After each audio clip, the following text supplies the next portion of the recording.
এটি কচু এবং এটি ভিন্নভাবে চায়নায় খেয়ে থাকে। বাংলাদেশের মানুষ অবশ্য এটিকে অনেকভাবে রান্না করে খায়। আর এই আখটি দেখেন কত বড়। এই আখটি কেটে এখন এই কেটে চিনি কলে দিয়ে দিচ্ছে, তাই আমাদেরকে দেখাচ্ছে। অনেক নরম, রসালো, সুস্বাদু, মিষ্টি। আর এটি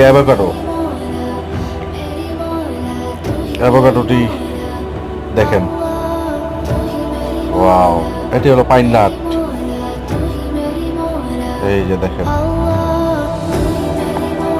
পেঁয়াজ, কত বড় পেঁয়াজ দেখছেন কি? ও মাই গড, কত বড়।